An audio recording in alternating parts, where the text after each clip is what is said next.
Israel अपनी लगाई हुई आग में खुद ही जलने लगा। ईरान का सुबह सवेरे इजराइल पर अब तक का सबसे बड़ा हमला, 100 से ज्यादा बैलिस्टिक मिसाइल दाग दिए।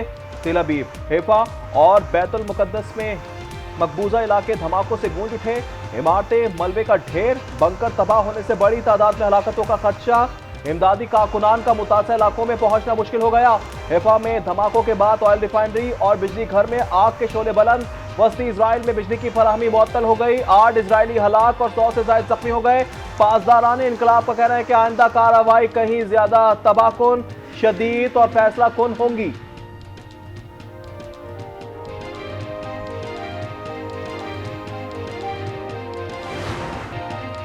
इजराइल पर ताबड़तोड़ हमलों के बाद हर तरफ खौफ और हिरास। तेल अवीव में ईरानी मिसाइल हमले में अमरीकी सफारतखाने की इमारत को मामूली नुकसान। अमरीकी सफीर माइक कैबिक ने ट्वीट में बताया, अमरीकी सफारती अमला महफूज रहा।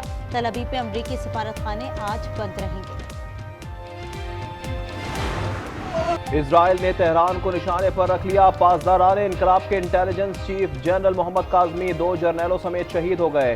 कंक्रीट की दीवारें तोड़ने की सलाहियत के हामिल MPR 500 बमों से तबाही।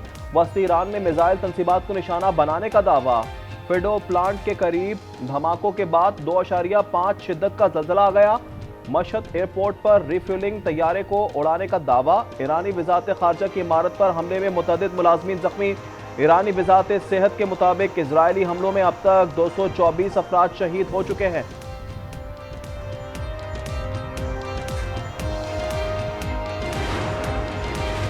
इजरायली हमलों के बाद ईरानी सुप्रीम लीडर अली खामनाई अहल खाना समेत तेहरान में जेर जमीन पनाहगाह मुंतकिल। अरब मीडिया के जराये के मुताबिक खामनाई के बेटे मुश्तबा भी उनके साथ हैं।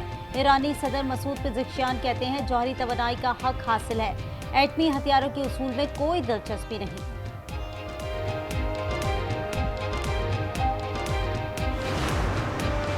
तेहरान से इजराइल को जौहरी और बैलिस्टिक मिसाइल के खतरात हैं, इनके खात्मे तक जो जरूरी होगा करेंगे।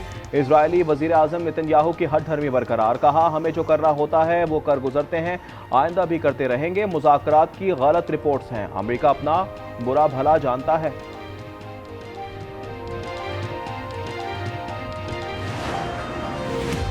हालत जंग में मुज़ाकरात नहीं होंगे, ईरान का सालसी की पेशकश पर कतर और ओमान को जवाब। खबर एजेंसी के मुताबिक ईरानी अहदेदार ने कहा, पहले इजरायली हमलों का जवाब देंगे, फिर संजीदा मुज़ाकरात शुरू करेंगे। ओमान और कतर जंग बंदी के लिए अमेरिका से बात करें।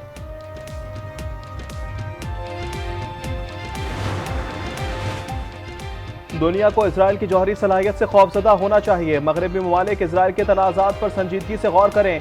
वज़ीर दिफा ख्वाजा आसिफ का एक पैगाम, कहा इसराइल ना तो बैनुल-अक़वामी न्यूक्लियर ज़ाब्ते का पाबंद है और ना ही उसने NPT पर दस्तखत किए। मगरबी ममालिक की जानिब से इसराइल की गुंडागर्दी की सरपरस्ती के हौलनाक नताइज निकलेंगे। उम्मीद है ईरान और इजराइल के दरमियान जल्द जंग बंदी का मुआहदा हो जाएगा। अमरीकी सदर डोनाल्ड ट्रंप की G7 सरबराही इजलास में शिरकत के लिए रवानगी से कबल सहाफ़ियों से गुफ्तगू, कहा अमरीका इजराइल की हिमायत जारी रखेगा। अमरीकी टीवी की सीनियर सहाफ़ी से गुफ्तगू में बोले, अमरीका ईरान में किसी फौजी कार्रवाई में शामिल नहीं, ताहम इजराइल के साथ शामिल हो सकता है।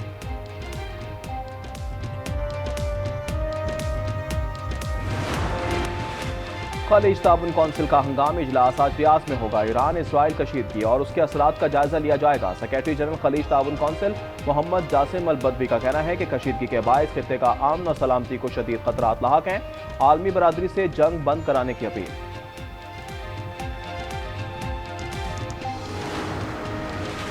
ईरान के पास अब भी हजारों बैलिस्टिक मिसाइल हैं। इजरायली मुशीर कौमी सलामती ज़ाची हनानी का कहना है कि कोई ऐसी जंग नहीं जो तवील मुद्दत के लिए ईरानी खतरे को खत्म कर दे।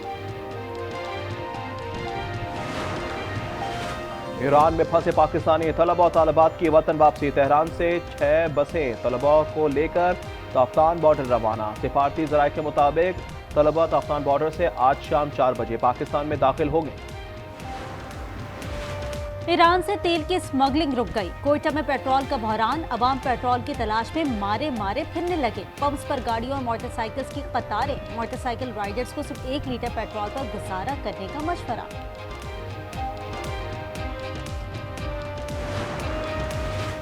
मोदी इजराइल गठजोड़ के मजीद शफाहित मंजरेआम पर आ गए। भारतीय खुफिया एजेंसी रॉ से मुंसलिक सोशल मीडिया अकाउंट से पाकिस्तान के खिलाफ जहरीला प्रोपेगेंडा जारी। कहते हैं ईरान पर जौहरी हमला हुआ तो पाकिस्तान इजराइल के खिलाफ जौहरी रद्दअमल देगा।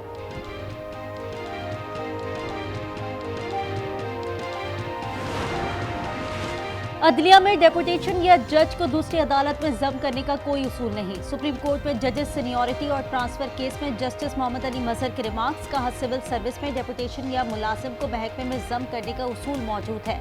समाअत मुलतवी, जवाब अल जवाब का सिलसिला जारी रहेगा।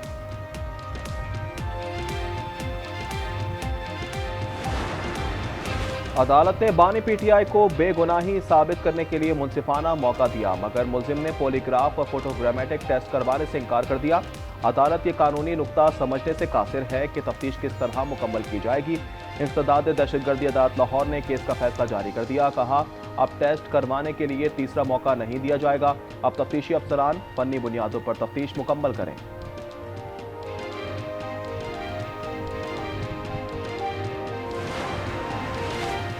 बानी पीटीआई नवाज शरीफ और जरदारी की तरह डील करके मुल्क से बाहर नहीं जाएंगे। मुशीर इत्तलात केपी बैरिस्टर साहब कहते हैं हुकूमत बानी पीटीआई को कैद तन्हाई में रखकर तोड़ नहीं सकती। मुल्क को तबाही के दहाने पर जरूर पहुंचा दिया है।